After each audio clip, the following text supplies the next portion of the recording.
نبی کریم صلی اللہ علیہ وآلہ وسلم نے ارشاد فرمایا اذا لقیت الحاج، جب تمہاری ملاقات کسی حاجی سے ہو، فرمایا فسلم علیہ، تو اسے سلام کرو، وصافحہ، اور اسے مصافحہ کرو، اور ومروہ ان یستغفر لک، اور اسے کہو کہ وہ تمہاری مغفرت کے لیے دعا کر دے۔ کب؟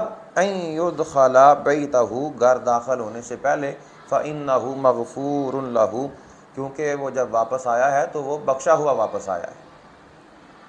اس لیے حاجی سے جب ملاقات ہو اس سے سلام بھی لیں، مصافحہ کریں، اور اسے کہیں کہ بھائی میری مغفرت کے لیے دعا کر دے گھر داخل ہونے سے پہلے، کیونکہ حاجی جب واپس آتا ہے تو وہ بخشا ہوا ہوتا ہے۔ اور نبی کریم صلی اللہ علیہ وآلہ وسلم نے ارشاد فرمایا الحج والعمار وفد اللہ، حاجی اور عمرہ کرنے والا جو ہے، فرمایا یہ اللہ کے مہمان ہیں۔